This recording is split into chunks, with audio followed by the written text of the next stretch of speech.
आज मु शेयर करी छतुआ। छोट छुआ हुंतु कि बड़ लोक हुंतु समस्त के छतुआ भल लगे। यही छतुआ टेस्टी होगा सहित बहुत हेल्दी बनब। आउ गोटे कथा घरे थिबा सामग्री को लेकिन आम आज बनइबा छतुआ। गोटे थर जदि आपण माने छतुआ को बन के रखुचंती ताहेले याको गोटे मास जाए आराम से रखिपारे। जेतेबेले सकाळर जलखिया पाई इच्छा होनथिबो किछि बनेबा पाई आपण माने छतुआ को क्षीर किंबा पानी रे गोलेकी खाई परिबे।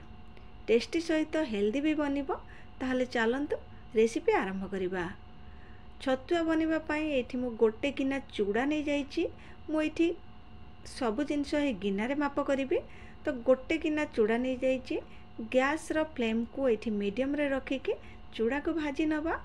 चूड़ाटा को बेसी पोड़ पोड़ करके भाजबेनी। जेतेबेले चूड़ाटा भाजी हो आपन टिके हाथ रे नै के एमती दଳି देबे। देखिबे जे चूड़ा एठी गुंड हो जाउची ताहले जानिबे आपनकर चूड़ा एठी भाजी हो जाइथिबो। एठी मु जो चूड़ा भाजुथिली चूड़ा हमर एठी भाजी हो गलानी। मु ताको गोटे प्लेट को एठी बाहर करि नउची। सेई पैन ले एठी मु देई दोउची सागु। एटा बड़ दाना वाला सागु अछि।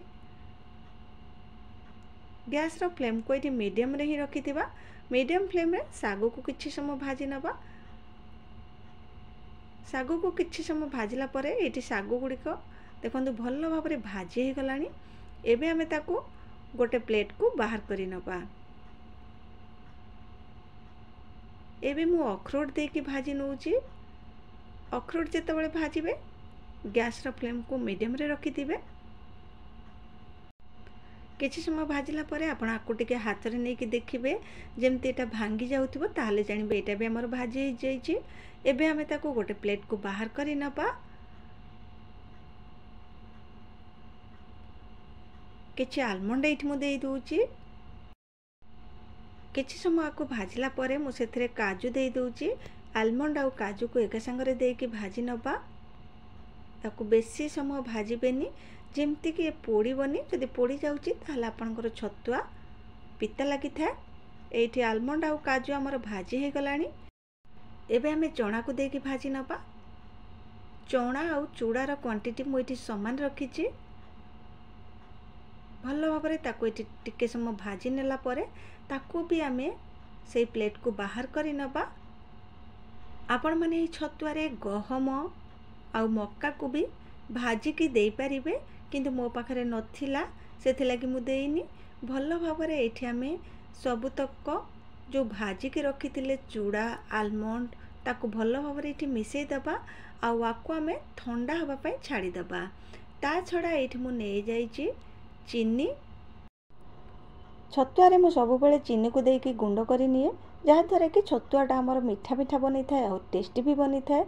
एठी मु नै जाइछि अल्प किछि अमूल पाउडर। आपण माने अमूल पाउडर जदि दबाकू चाहुनांती ताहले क्षीर रे भी आपण आकु गोळे की खाई परिबे। जदि अमूल पाउडर नउचंती ताहले क्षीर आ दबाकू पड़िबो नाही। आ गोटे कथा एठी कहिबी जेतेबेले छतुआ करूचंती सब बेले ए छोटो जार रे ही बनांतु जहा द्वारा कि आपनकर छतुआटा भल्लो भाबरे गुंड हो जाई थाए। आकु चलेबा को पड़ी न थाए। एठी मु छतुआ को से छोटो जार रे दे देली। चीनी आ मिल्क पाउडर को भी दे दोउची।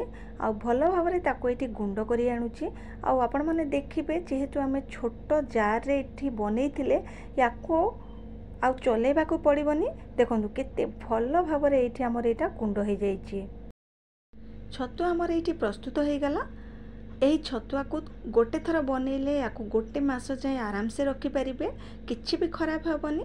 आ बिना क्षीर रे आपण माने आकु भी खाई परिबे। छोट छुआ हुंतु कि बड़ लोक हुंतु सखाळर जलखिया जदि न करूचंती ताले एथिरु 2 चम्मच क्षीर रे गोळे कि पानी रे गोळे कि खाई दियंतु। देखिबे बहुत भल लागिबो। आ वीडियो जदि आपण मान को भल लागिथिबो ताले निहाती लाइक शेयर आ सब्सक्राइब करि नेबे। आपण माने गोटे थर ट्राई कले जानि परिबे ए छतुआटा केते टेस्टी बनिथिला।